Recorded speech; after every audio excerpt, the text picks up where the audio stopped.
Greetings, I'm David Kong, the founder and principal of DEI Advisors. We are a nonprofit organization dedicated to personal empowerment. Today, I'm delighted to welcome Dr. Lalia Rach. She's an accomplished corporate executive, educator, entrepreneur, executive coach, and Amazon bestseller author. In my previous role, I have worked with Lalia on several occasions. She's helped us with facilitating meetings, providing training, and also as a very accomplished speaker. Delighted to have you, Lalia.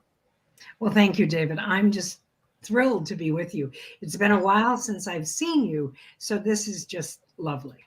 Thank you. It's great to have you. Now, Lalia, your book, Managing the Book on You, became Amazon bestseller seemingly overnight, I think, right? And yeah. I have the chance to read the book. I love it. It's chock full of good advice, insights, and you also have a lot of personal stories and quotes in the book, which I really like. But what I particularly liked about the book was the workbook. It makes you reflect on the lessons and makes you establish a plan so you can really take that advice and training and take it to the next step. I just absolutely love that. Makes the book very useful. So thank you for doing that. I'm going to talk about the book today with you. And in the first chapter of the book, you talk about the fact that it's important for us to think about who we are and who we have become. And it's important to correct any past impressions that are no longer true. Would you mind to elaborate on that? Well, first of all, David, thank you. And I'm very proud. I did, in fact, reach best-selling status in 4 business categories. And I had, when you start a journey, it doesn't matter what journey, you never know all the stuff that's at the end of what you think is the end of the journey. And so I had no idea about publishing and all that. We'll talk about that another time. David, you mentioned I've been an executive coach, and I have for at least 2 decades, if not more than that. And in that time, I realized there was a part of our professional development that we all were ignoring, if you were. And if we weren't ignoring it actively, we just weren't thinking about it. And so in writing, in doing my coaching, I began to talk to people about taking control of their narrative. And so it was really from that in fact, a person that I coached said to me, "Why don't you write a book on this?" And I thought, well, you know what? She's right. And it really was the impetus for it. But the idea, David, is that we mature and develop as leaders, but other people's view of us may be stuck in 20 years ago, for an example. They could be stuck 10 years, it doesn't matter. But we all do that. And so I began to think about that as managing your own book. And it allowed me to have a framework for the ideas that I have that leaders and professionals should take control of. And that's really the impetus for the book. That's wonderful. Yeah, it's about taking charge of our own destiny. And I love this book because our show is about self-empowerment. And your book provides so many wonderful advice on how to do that effectively. So thank you. And in that chapter, you actually used the Andy Grove approach as a suggestion. So tell us about that. Well, Andy Grove is the past CEO of Intel, the chip maker. And when he would be faced with a difficult decision, David, the best way for him to then approach that decision without emotion and cluttering it all up was to ask himself, what would my successor do? And he very clearly, and I'm not quoting him, but he very clearly felt that allowed him to think differently, to have a different perspective. So one of the things when I talk about, changing the impression that other people have of you is really understanding your evaluations. So whether they're a 360, it doesn't matter to me what the evaluation is. And so my point is, you've got to really look at them differently. And so what I'm suggesting is modifying that Andy Grove approach to say, what would I tell a colleague if their assessment were mine? So that you can step away from yourself. Because sometimes what happens in the assessment is you begin to argue, if you will, whether you're arguing with yourself or whether you're arguing with your head of HR or whether you're arguing with your boss, because you don't agree with the assessment. And what I tell my clients is, it isn't that you agree or disagree, it's that you can think about it without all that emotion. And so if a trusted colleague of yours, the assessment was X, Y, and Z, how would you suggest they think about that? What would you suggest they do about it? How should they approach it? And I found myself when I did that. So one of the things I can say to anybody who reads the book, I just don't give advice, I actually take it. Now, some advice I'm better at taking than others, but I'll be very frank. But the Andy Grove, when I modified that, I could really look at my assessments differently. Instead of either, getting a big head or I wanted to argue the point, I could think about it. And that's the first goal, is really understanding how others view you. And so that's the approach I suggest. I love it. And coincidentally, I didn't know it's an Andy Grove approach, but oftentimes I ask myself, I'm a big fan of Arnie Sorensen. And oftentimes I would ask myself, what would Arnie Sorensen do in this situation? But you're right. Sometimes we get too emotional because we take things personally. Yeah. And of course, we take things personally because we take a lot of pride in what we do. So to remove all the emotion and take a third-party clinical approach there is very good advice. Thanks for sharing that. Oh, my pleasure. My pleasure. Now, as an immigrant, and I know a lot of women and other minority groups feel the same way, we've always tend to be self-effacing. Like my parents used to tell me, head down, work hard, do a good job, and the rest would take care of itself. I had to find out the hard way. It doesn't work that way. And, in the early stages of my career, I tend to be, just self-effacing and not advocate for myself when we are our best advocate. And I tend not to ask people to advocate for me. I just tend to be, to keep a low profile. And also, I tend to berate myself when things don't go right because I'm such a perfectionist. So what's your advice on that? Well, and you know what you're talking about are the acculturation lessons that, everybody gets acculturation lessons, but I think you've hit a nail on the head of something that's very much a part of, if you're a first generation, if you are a woman, it is the idea of don't be heard, be seen, but don't be heard. Another thing that I would hear when I was young is just be a good girl. Now, I never really knew what that meant, and I was not good at it. So I'm going to tell you that. But the idea is that if you blow your own horn, in essence, that's not a good thing. And what I try to say to people is, no. Wait a minute. Are you willing to very quickly take the negative? Are you willing to accept, okay, I failed, I didn't do well, it's not my team's fault, it's my fault? And most of us are very, very tuned to do that.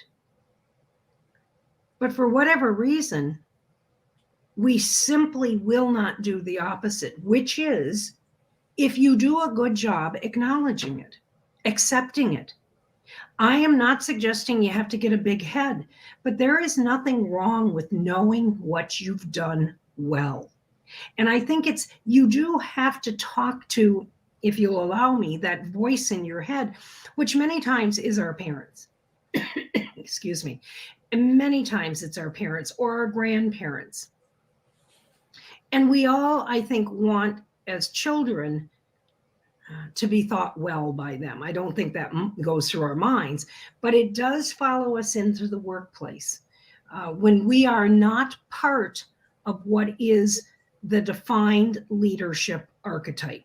And what do I mean by that? Well, primarily it is white men. And that does not mean white men should not be leaders. But it's very interesting how we feel we have to qualify. That's a woman. That book is for women. That's for women leaders. Or that book speaks to the immigrant leadership experience. And I hope I don't surprise you, but I think that's a bunch of hooey, because I think, again, what they're trying to do is put us in categories, all those of us who do not fit the archetype. So I had a very dear friend who is a professional, a highly successful business owner. And she said to me, "Oh my gosh, this is such a good book for women leaders." And I said, "Well, really, who else do you see it for?" She said, "Well, I think it's for women." I said, "See, I disagree with you. I will tell you it is written in the female voice because of who I am. And most of our leadership books are written, and I can even go this far and say in the white male voice. And I've read tons of them. I mean, I can't even tell you how many. I never read and thought, well, that's not for me." And so what I'm trying to say to people is recognize you don't have to accept what was written for you at younger years. You don't have to accept. I never throw out, and I'm sure you don't either, David. I never throw away what my family taught me. It's very dear to me. It is some of the underpinnings of who I am. But there are things I do not agree with. And one of them is that I should know my place. Well, I want to make my own place. And that's, again, not thinking I'm better than anyone else. I just think I should always try. And so I don't know if that answers your question. I mean, I'm not trying to circumvent it at all, David. But I do think we have to be aware as mature professionals that sometimes the messages in our head aren't right. No, that's so true. And we have to really take some time and reflect on that point. And that leads to the second question here, which is a lot of people judge the book by its cover. Mm-hmm. So first impression matters. And we don't want to appear to be overbearing or arrogant, but we also want to appear to be confident. So how do you correct the inaccurate perceptions that people may have of us? Well, I think the first thing is I always say, don't jump to a conclusion because they've jumped to a conclusion. Because that's usually what happens in our first impressions. We all carry biases. I don't care who we are. Some of us are more aware that we carry bias and of a certain type. And so we try to, if you will, tamp it down and think differently. And really all I'm talking about is perspective. And so for an example, and you'll see in the book, I do use a lot of examples that I have experienced, gone through. And the reason I do that is, again, I'm not somebody who just writes about what could or should happen to other people. I want them to understand that I've dealt not with terrible, horrible things, but I've dealt with issues to do with my being a leader. And so I'm hopeful that two things, maybe there's a nugget in the story you can learn from, and or you think of your own story, because this is managing the book on you, not managing the book on Layla, first of all. So one of the things I think about is, what is my first impression? And how do people take that? And there are some things that I know because I've thought about it. I've talked to trusted colleagues. I've asked my bosses. I'm not afraid to hear what other people think, because I can decide how much of it is true and how much of it is their bias, but I really have to think about it. And then once I see there's some, oh, they're taking my confidence and they think I'm full of it, if you will, or that I think I walk on water or something. And then I can take that and say, okay, this is pretty normal because I'm a confident person. Here's how I'm going to talk to people after the first impression. And I'm never afraid to say, if it's my team, for an example, because I do have expectations for myself and for others. But I feel my job is to make clear my expectations. And so I'm going to talk about that. I'm going to talk about why I have expectations. See, I'm going to put some context, if you will, around the story. If I know there is a misconception about me, I'm going to decide, is it best for me to address it right then and there? Or do I need a moment to step back? And so I'll do it another time, because I don't want to be confrontational about it. So I don't want to take it personally. And I'm very serious about that. Somebody else's bias is not for me to take on. I can only offer a different perspective on what they've seen. And that's what I'm talking about, because I do think if you know your first impression is oft times misinterpreted, you have to be actively changing that, because it'll take on a life of its own. And in fact, I mean, people I've coached, I coached, and this happened to be a woman leader. And man, this woman was, oh my God, she was whip smart. And she was confident, and it was interpreted as real hubris, as she didn't listen to anybody. And part of that reason is because in her confidence, she would listen and then ask questions. She just wouldn't accept it. And even the way she asked the question would be heard very harshly. And so she ignored that. She told me she didn't care. And I told her, I think you're doing yourself a great disservice, because I know for a fact that people who are new to the company, even if they don't work for you, are told about you. And what's told is this mistaken first impression. And I said, so you are allowing that almost to become mythic, within the company. It was amazing to me, because when I coach people, just so people understand how I knew, I do a series of interviews and I ask the same questions. And one of them has to do with first impression. And it's amazing what people will tell you beyond just, so what was your first impression? And it was stunning to me. And I talked to quite a few people. It's not just 2 or 3 people. And it was almost universal that I make sure to tell other people how she is. Yeah.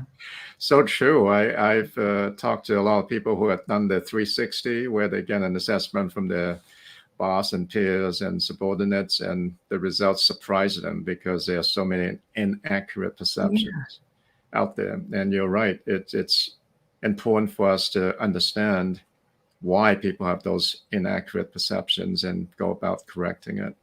Thanks for sharing that lesson. But talk about jumping to conclusions. You talked about bias earlier, and we all have them. And you have a framework to make sure that we don't fall into that trap. And I love this framework. It's called the good, the bad, and the ugly. Yeah. Tell us about it.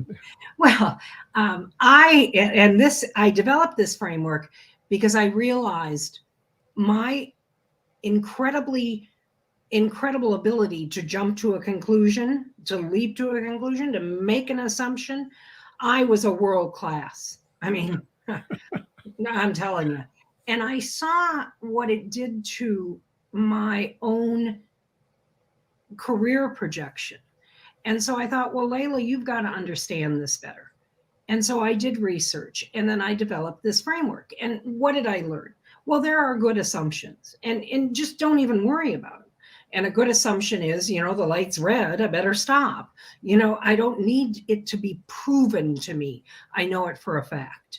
And there are others like that you just naturally accept. Though it doesn't matter. Then there are the bad assumptions. Well, I assume something is true, whether it is or not, because I like it, because it supports what I believe. And so when I do that, and where we do this really a lot it's a bad assumption. We do it with people, our employees, our colleagues, and people we like. We will make assumptions about their ability that we have no proof for. And people we work with and we direct, and we have colleagues that we don't like, we don't even get how they have a job sometimes, because we make, again, assumptions. Oh, look at her. That kind of thing. And those kinds of assumptions, it's when you have no facts to support what you believe. And we do it as fans of sports. I do it all the time. I mean, because I happen to be a big Green Bay Packer fan. And so I'll make an assumption, after one play or one round of, 4 downs, that the Packers are going to lose. I just know they are. See, it's that kind of thing I'm talking about. The ones you really, and you have to work on that, but the ones you must become aware of are what I call your ugly assumptions. And that assumption trumps any logic. It doesn't matter if I tell you the sky is blue. I don't care. You can see, and you still don't believe it. Now, you can say to me right now, well, you've made a ridiculous, example. Not really, because that's what I'm trying to get leaders and professionals to hear when they just accept something as truth. And where I see this a lot in business, David, is when we have problems that just continue to come back. They're cyclical. And what do we say? Things, oh, we're never going to solve that. Well, yeah, you're right. If you say that, you're absolutely 100% correct. But why are you letting your reason be trumped by something that really isn't true?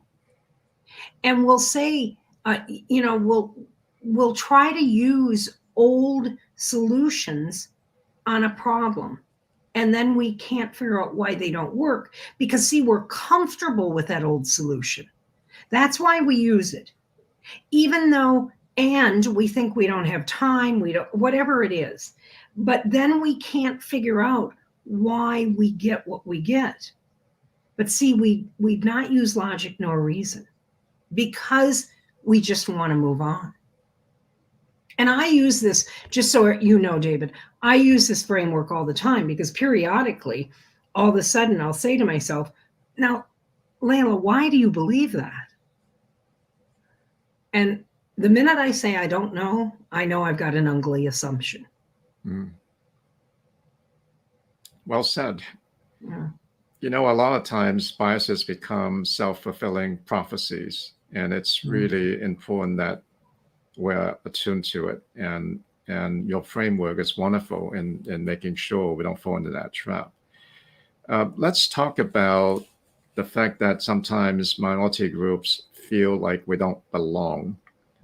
For example, we could be in a room full of white male and we feel like we don't belong. So in your book, you talked about embracing our uniqueness. Would you mind to elaborate?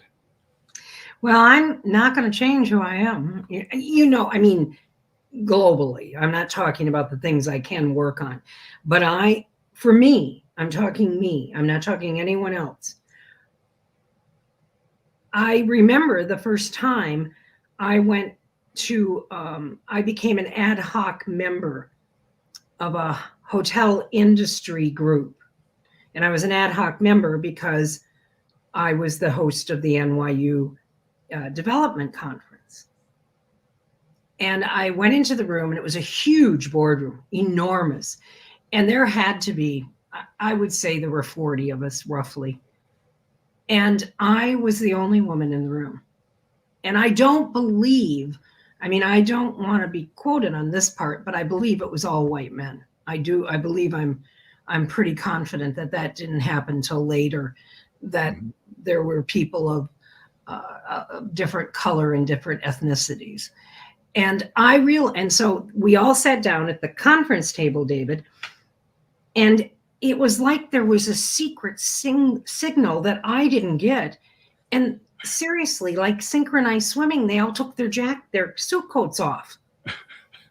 And I'm like, wow. I mean, I couldn't take mine off because I had no sleeves on my top.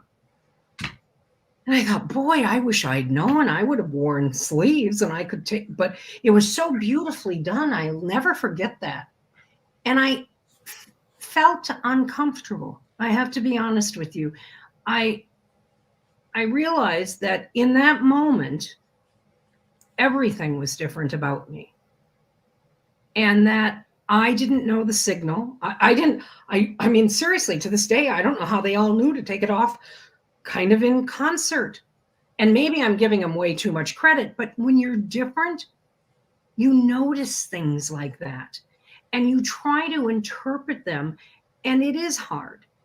And that and other experiences I've had, David, made me realize, all right, so you couldn't take your jacket off. You don't fit in, but you still can be a part of that. You don't have to think that you're not capable of being there, that you're not good enough to sit at the table. And I remember shortly after, this is in this meeting. I remember shortly after that happened thinking, because I didn't know how the meeting went at all. And there was a part of the meeting that everybody went around the room and made a statement.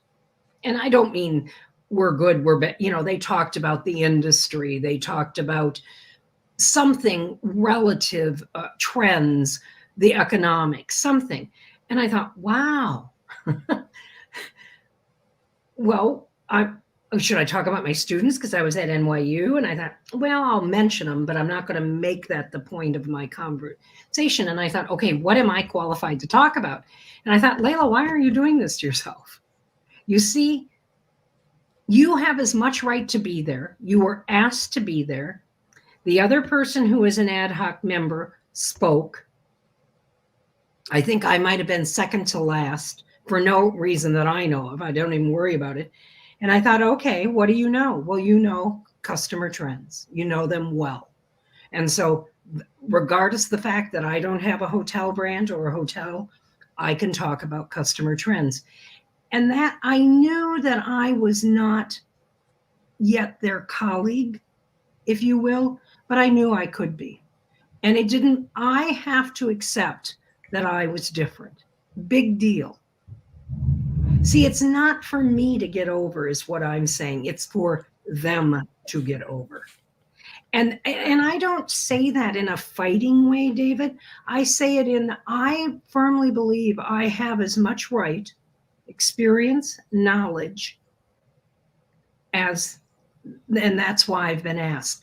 And doesn't mean I know everything. I love to ask questions. And so I really did listen to them. And I, in fact, would ask questions. And I would go after the meeting and ask somebody a question. Could you tell me more about that? I found that a different way of looking at it. And it made them more comfortable with me, to be very frank with you. But I can't say that I thought that's why I did it. I did it because I really wanted to know. But I have always realized that as a leader, I am different. And I don't spend a lot of time trying to become like them because I can't be. I mean, it's just not, for me, it's not possible for numbers of reasons.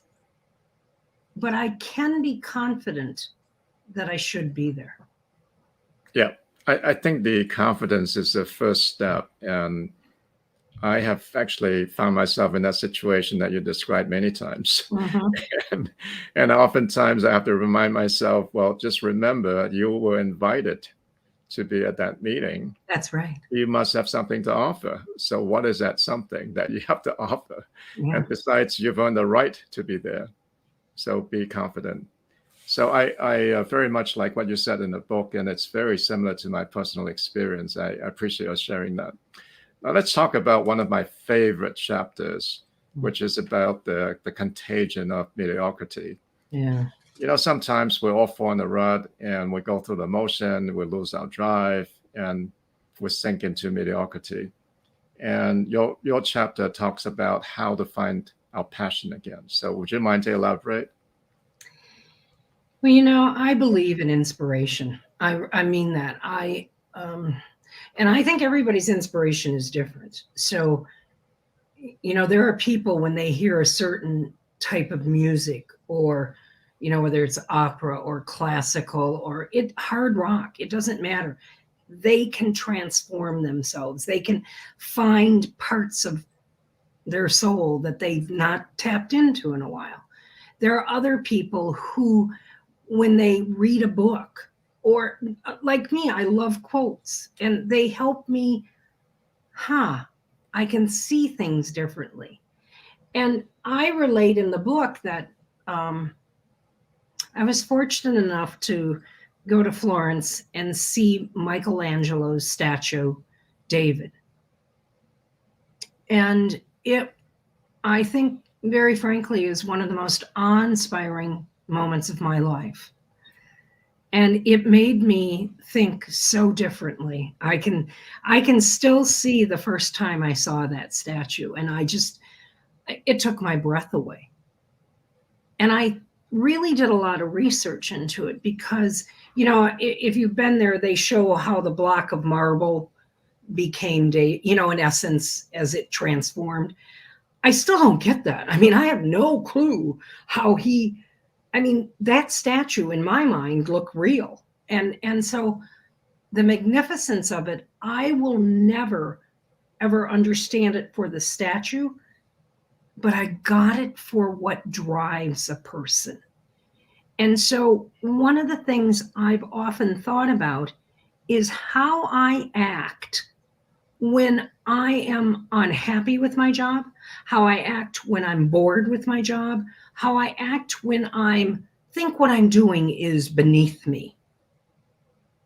Those are really the times I need inspiration. Because truly, the measure of a person is not how well you act when everything's going wonderfully and you're doing what you love of your job. Because I don't care of any job, there are pieces we don't like.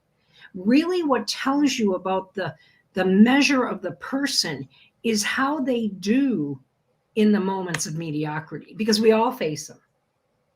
And so I really took that time with David to understand how I could inspire myself. And I reflected back, if you'll let me go just a second on this, I reflected back years in my life when I went from being a busgirl in a restaurant, that's what we were called, to being a waitress. And I decided I wanted to be among the best waitresses. So what I did was I watched the 3 best, I thought. And I mean, what did they do? They always had multiple pens in their pocket. They memorized the menu. they always had a smile on their face, those kind of things. Now, I could do that. But if you work at a busy restaurant during summer and it's in a tourist town, I mean, you get some repetitive questions. And some of the repetitive questions are, well, like, think about it. Do you really think, I mean, we're a small town. And I realized if that's the way I went at it, I would not be one of the best waitresses. So what I decided to do to inspire myself was to be competitive with myself. I'm highly competitive. So how many tables could I handle? How quickly could I get to tables? How many orders could I memorize without writing down? I mean, all sorts of different little tricks to keep me motivated, because very frankly, there are very mundane aspects to being a waiter. But I wanted to be the best. And so every shift I found something to motivate myself. And after I saw David and I began to think about this, I thought, well, Layla, you have this in you. You've used it.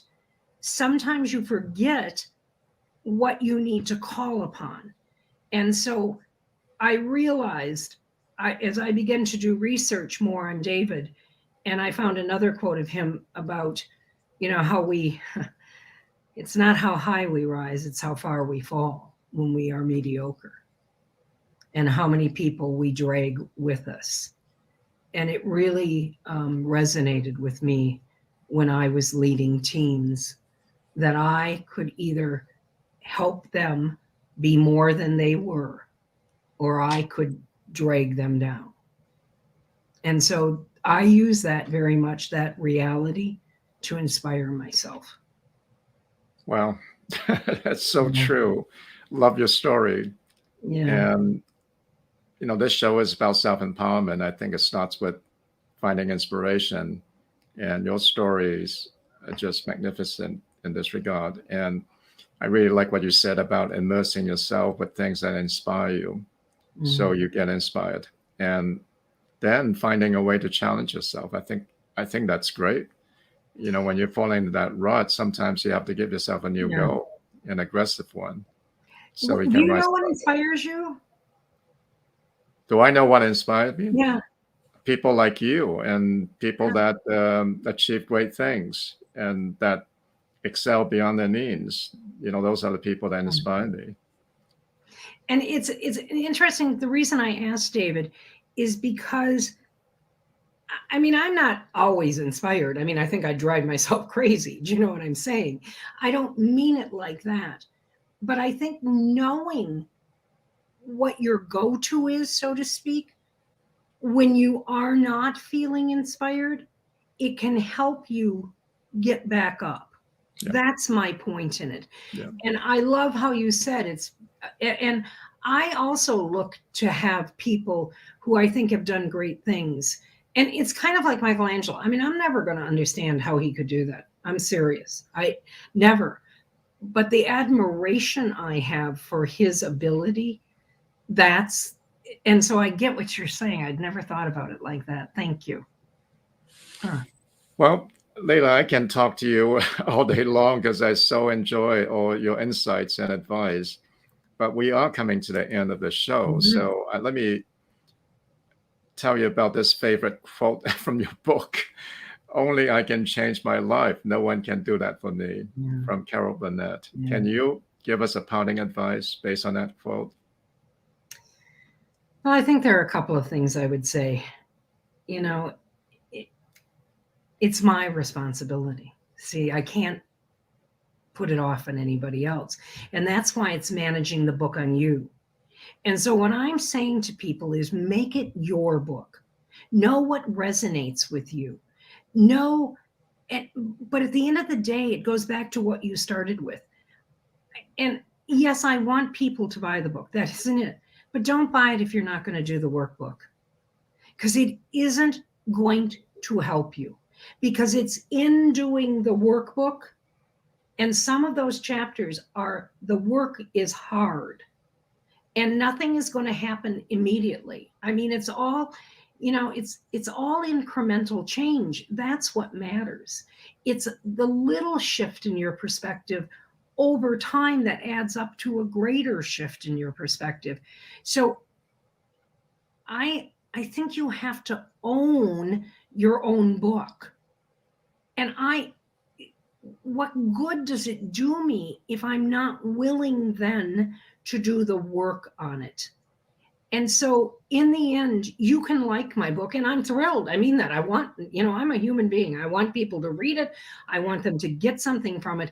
But at the end of the day, I want them to do the work because it is their book. And that's what drives me. And in fact, just as a very quick aside, I've started a second book on the very, similar issues, but they'll be different, but the similar ilk. It'll be surrounding stories, ideas, and there will be work. Because if you want to be a good to great leader, it takes work. It's not a natural. Some things are easier, but if you really want to be the best you can be as a professional or as a leader, it takes work. And that's why I love that quote. And it's about responsibility. It is. It is. Yeah. We have to take charge of ourselves. Yeah. Well, very much enjoyed it. I understand is there an audio version of the book coming out? Oh gosh, thank you. Yes. The Kindle version just came out about a week ago, and I did the taping. I had a number of people tell me as they read it, they could hear my voice in their head. And I decided it would be appropriate for me to tape it, and it'll be out the end of September, the beginning of October. Audible. That's wonderful. Yeah. But the best thing about the book is the workbook, the plan that we make for ourselves. Layla, thank you so much for being with us. Such wonderful advice, so insightful and so helpful. I really appreciate being on the show. And thank you, my friend. All my best to you. Well, thank you. And to the audience, I hope you enjoyed the show. And if you did, please visit us on our website, deiadvisors.org. I hope to see you there. Thank you very much. Bye-bye. Bye.